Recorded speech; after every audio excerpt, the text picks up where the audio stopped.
संसार में पति पत्नी का संबंध सबसे बड़ा संबंध माना जाता है और है भी। सप्तपदी लेकर 7 जन्मों तक दोनों एक दूसरे के साथ जुड़ जाते हैं, एक दूसरे के अर्धांग बन जाते हैं। अर्धांग अर्थात अर्ध अंग। क्या इसका महत्व आप समझ पा रहे हैं? अपना समस्त जीवन किसी के साथ बांटना। किंतु क्या संसार के सारे पति पत्नी एक दूसरे के साथ अपना समस्त जीवन बांट सकते हैं? क्या इसमें सभी सक्षम रह पाए हैं?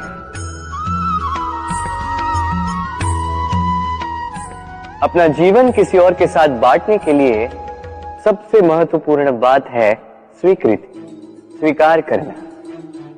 सामने वाले व्यक्ति को स्वीकार करना, उसकी अच्छाइयां भी, उसकी बुराइयां भी। संपूर्णतः रूप से व्यक्ति को स्वीकार करना होगा, तभी ये संबंध बढ़ेगा, तभी ये संबंध और भी सुंदर बनेगा।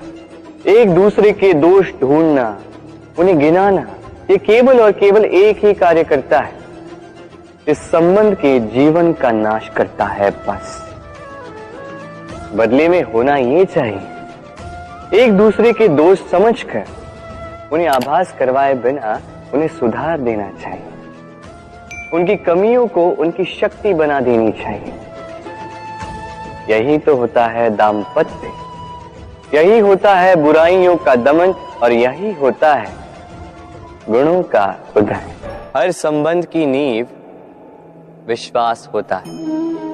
अब प्रश्न ये उठता है कि विश्वास किस पर किया जाए? अब ये समझने के लिए पहले आपको ये समझना होगा, बांधने में काम आने वाली रस्सी गूंथी कैसे जाती? हर रस्सी में 3 डोरियां होती जिन्हें आपस में गूंथा जाता है। बस विश्वास के साथ भी यही होता है। यदि आप उसके साथ विश्वास का बंधन जोड़ें जो आपकी जीवन की ये 3 डोरियां जानता है, समझता है। पहला, आपकी मुस्कान के पीछे छिपी आपकी पीड़ा। दूसरा, आपके क्रोध के पीछे छिपा आपका प्रेम। और तीसरा, आपके मौन के पीछे छिपी आपकी शब्दों की ज्वालामुखी, आपकी विवशता। तो जो व्यक्ति आपके जीवन की ये 3 डोरियां, ये 3 बातें जानता है, यदि उसके साथ आप विश्वास का बंधन बांधें तो उसके सहारे जीवन की बड़ी से बड़ी खाई पार कर सकते हैं। राधे राधे। जीवन में समय चाहे जैसा भी हो, अपनों का साथ बड़ा आवश्यक होता है। सुख हो तो बढ़ जाता है, दुख हो तो बढ़ जाता है। अपनों के साथ समय कब बीत जाता है पता भी नहीं चलता, है ना? किंतु सोचिए, यदि आपको किसी ऐसे स्थान पे छोड़ दिया जाए जहां आपका कोई संबंधी ना हो, आपका कोई अपना ना, कोई मित्र ना, तो क्या होगा? एक एक क्षण कितना लंबा लगने लगेगा। तब तक लगेगा जब तक आप किसी को अपना नहीं बना। अब प्रश्न ये उठता है कि आपका अपना कौन है?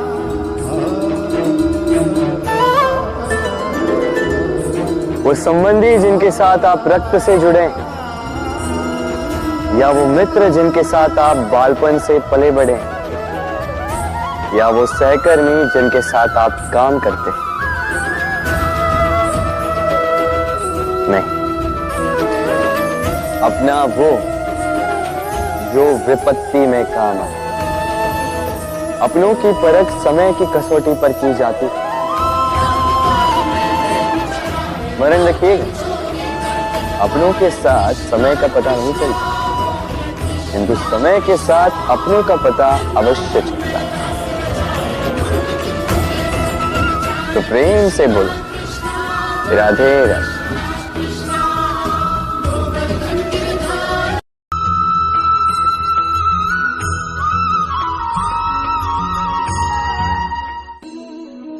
ये प्रेम इस संसार में किसे नहीं भाता, हर किसी ने प्रेम का अनुभव किया ही। हर कोई जानता है ये प्रेम कितना सुंदर है, क्यों ना? ये प्रेम भाव इस संसार में सबसे शक्तिशाली भाव है। अब हर शक्ति के साथ आते हैं कुछ उत्तरदायित्व।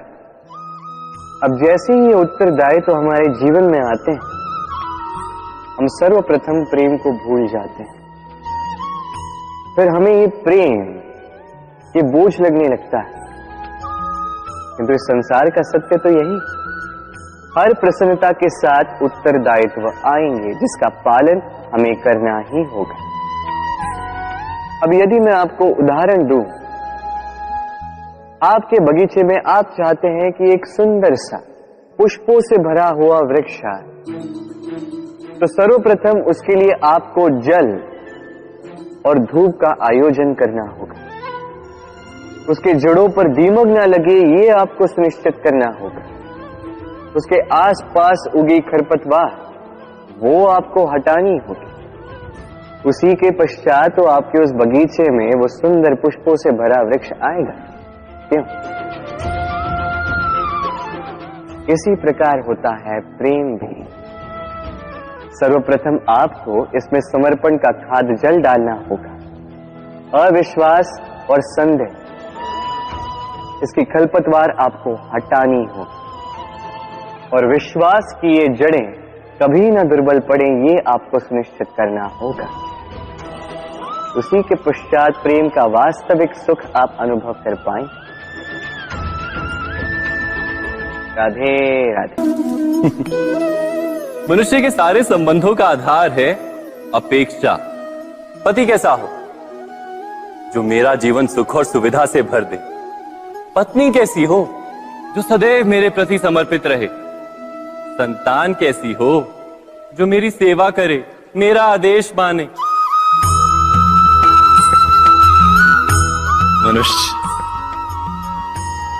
मनुष्य उसी को प्रेम भी कर पाता है जो उसकी अपेक्षा पूर्ण करता है। और अपेक्षा की तो नियति है भंग होना। कैसे? क्योंकि अपेक्षा मनुष्य के मस्तिष्क में जन्म लेती है। कोई अन्य व्यक्ति उसकी अपेक्षाओं के बारे में जान ही नहीं पाता। पूर्ण करने की प्रामाणिक इच्छा हो तब भी कोई मनुष्य किसी की अपेक्षाओं को पूर्ण नहीं कर पाता। और वहां से जन्म लेता है संघर्ष। सारे संबंध संघर्ष में परिवर्तित हो जाते। पर मनुष्य अपेक्षा को संबंध का आधार ना बनाए और स्वीकार करे केवल संबंध का आधार, तो क्या ये जीवन स्वयमेव सुख और शांति से नहीं भर जाएगा? स्वयं विचार कीजिएगा।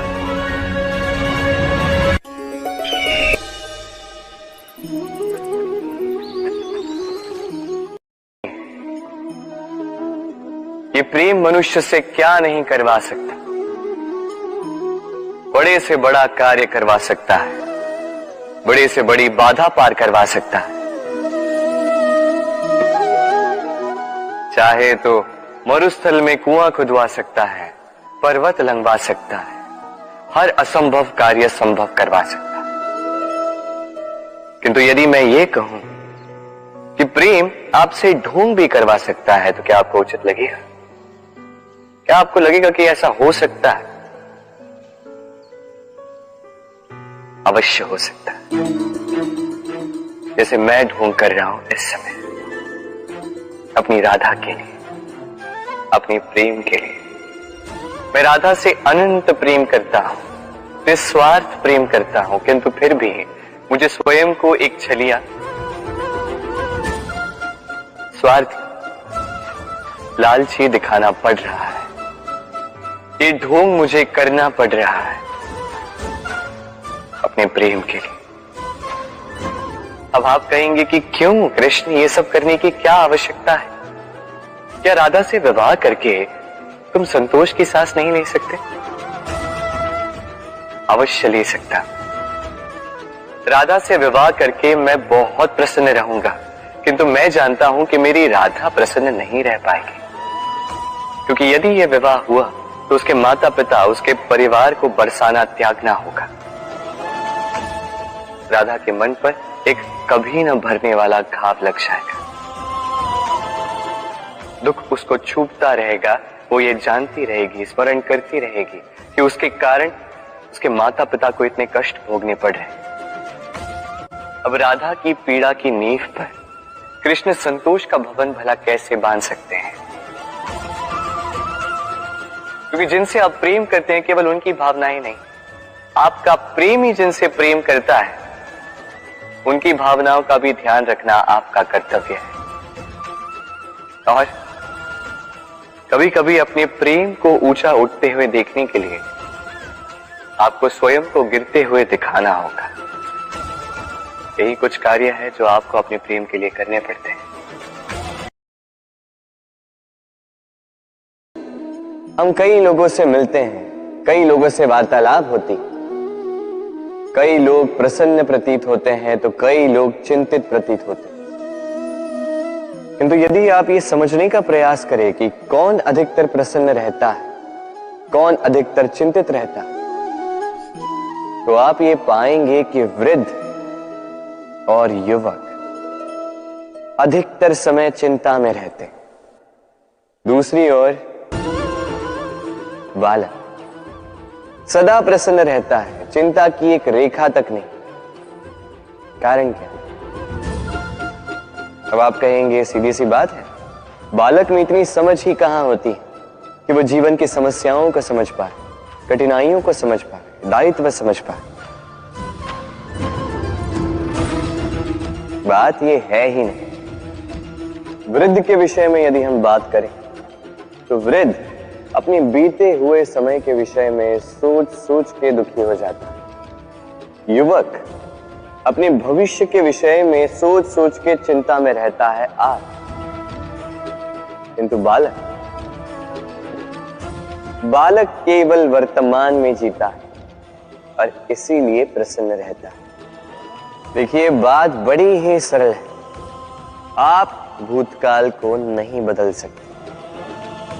अब यदि आपको अपने भविष्य को और उज्जवल बनाना है तो आज कर्म करने होंगे, आज परिश्रम करना होगा।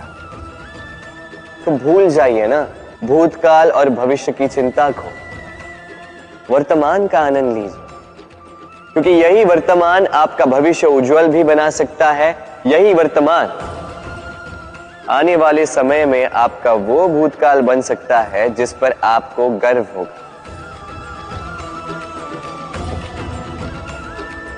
राधे राधे। मेरे दाऊ मुझसे कई बार कहते हैं, कान्हा तुम तो स्वयं नारायण हो, चुटकी बजाते ही यूं ही सब कुछ ठीक क्यों नहीं कर देते? अब दाऊ को क्या समझाऊं? चलिए आप स्वयं सोच के देखिए। सिंह वन का राजा कहलाता है, परंतु क्या सिंह के केवल इच्छा करने से कोई मृग स्वयं चल के सिंह के पास आएगा? क्या स्वयं सज्ज हो जाएगा उसका आहार बनने के लिए? नहीं, कदापि नहीं। किसी भी कार्य को कार्यान्वित करने के लिए आपको प्रयास करने होंगे, परिश्रम करना होगा, तब जाके वो संपन्न होगा। केवल इच्छा से कुछ नहीं होगा। इच्छा से बनते हैं स्वप्न, और उन्हें साकार करने के लिए भी आपको परिश्रम तो करने होंगे। मान लीजिए आपने इच्छा की खाने की, और किसी दानी ने आके आपके समक्ष भोजन रख भी दी, तब भी उसे खाने का श्रम आप ही को करना होगा।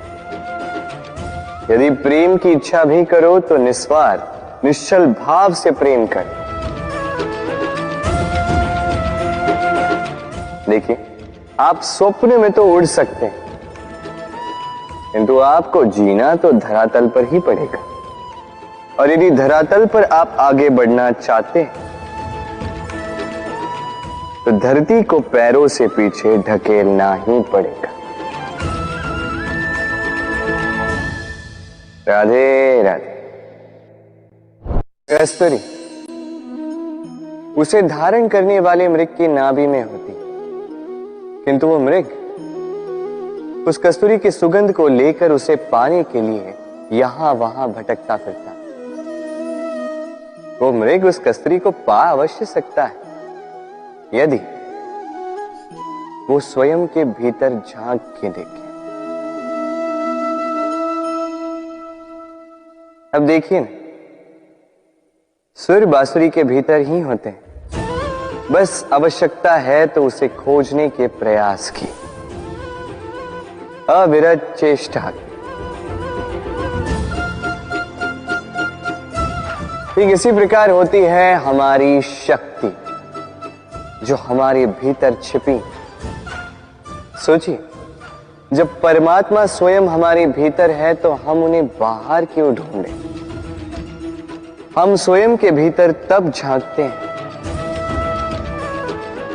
जब दूसरों से सहायता की अपेक्षा ही समाप्त हो जाती। तो जीवन में किसी की सहायता के लिए आस लगाए मत बैठिएगा, स्वयं अपना सहायक बने। रणभूमि में आपको अच्छा सारथी मिल सकता है, किंतु जीवन की इस यात्रा में आप ही को आपका सारथी बनना होगा। राधे राधे।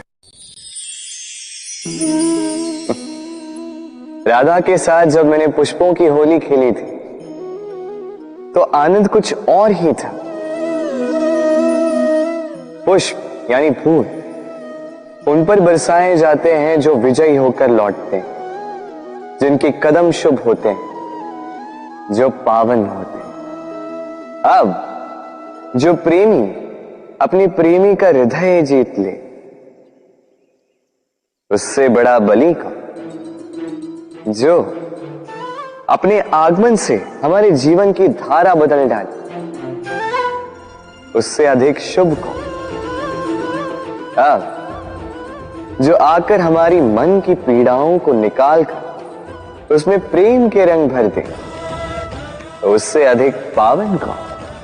तो हर वो व्यक्ति जो आपके लिए प्रिय है, जिनसे आप प्रेम करते हो, तो चाहे वो आपकी माँ, बाबा, मित्र, भाई बहन, गुरु, उन पर पुष्प वर्षा ना केवल आपको हर्षाए बल्कि उनके मन को भी उल्लासित कर दे, क्योंकि रंग के साथ जब सुगंध मिल जाए तो आनंद 2 गुना नहीं 100 गुना हो जाता है। राधे राधे। इस फल को देख रहे हैं आप? सब जानते हैं कि इस फल से निकला बीज एक नए वृक्ष को जन्म देगा। जो नया वृक्ष इसी प्रकार के फलों को जन्म देगा। परंतु क्या कभी आपने ये सोचा, फल और बीज का संबंध इतना गहरा है, किंतु वृक्ष की जड़ों और वृक्ष की शाखाओं में इतनी दूरी क्यों है? क्योंकि दूरी आवश्यक है।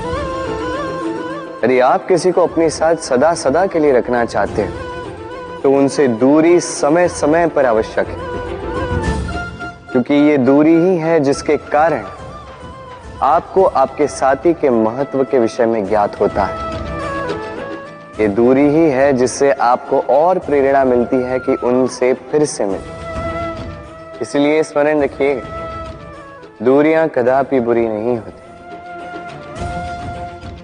फल से बीज की ये दूरी ही नए फलों के निर्माण का कारण बनती है। प्रेम की असली परख होती है इन दूरियों से।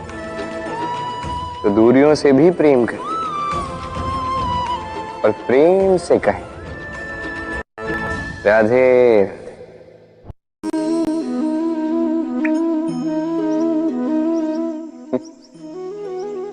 आकाश की वर्षा से गिरी बूंदें बड़ी ही शीतल, मीठी और पवित्र होती, किंतु सबका भाग्य भिन्न भिन्न होता है।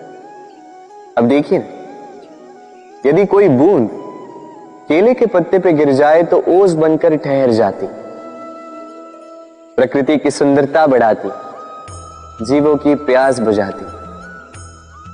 यदि कोई बूंद सीप में गिर जाए तो मोती बन जाती, और यदि कोई बूंद सर्प के मुख में गिरे तो विष बन जाती।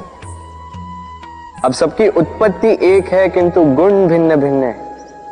क्यों? कारण क्या है इसका? कारण है संगति। संगति का प्रभाव बड़ा ही भीषण होता है। चाहे तो आपको आकाश में बिठा दे, चाहे तो आपको पाताल में धंसा दे। अब वर्षा की बूंदें तो ये चयन नहीं कर पाती कि इनकी संगति क्या होगी, उनका भाग्य क्या होगा, किंतु हम तो मनुष्य, हम तो अपनी संगति चुन सकते। तो सोच विचार करके संगति चुनिएगा। ये चयन आपका होगा और इसका परिणाम भी आप ही को भुगतना होगा। राधे राधे। सर, ये शब्द सुनते ही मन में एक आकार प्रकट हो जाता, एक विष से भरे फुंकारते हुए भयानक से जीव का।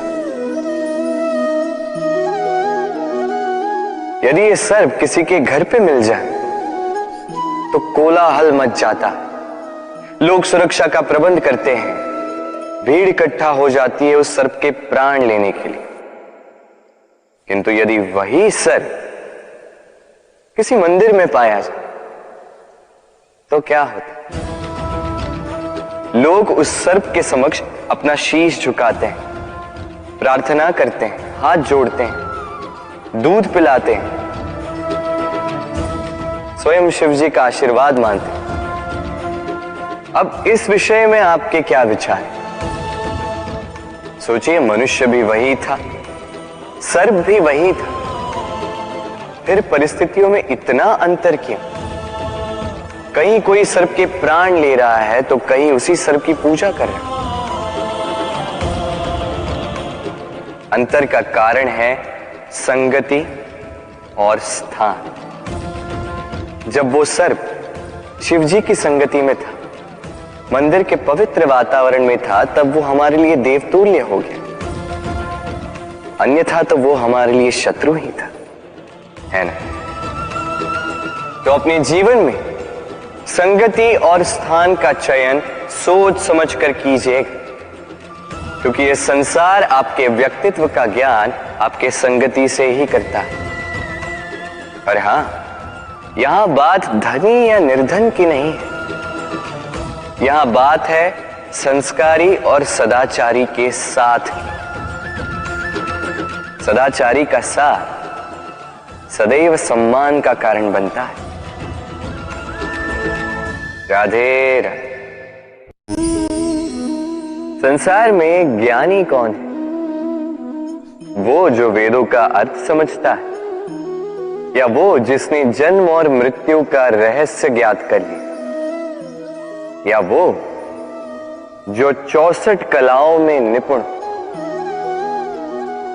नहीं, संसार में ज्ञानी वो जो केवल एक अंतर समझता है, अंतर मान लेने का और ठान लेने का। शब्द बड़े ही सरल हैं, किंतु यदि ध्यान से सोचोगे तो इसका अर्थ बड़ा ही महत्वपूर्ण है। आइए समझाता। यदि मान लो तो हार है, किंतु यदि ठान लो तो जीत। यदि मान लो तो कोई अपना है, किंतु यदि ठान लो तो वो शत्रु।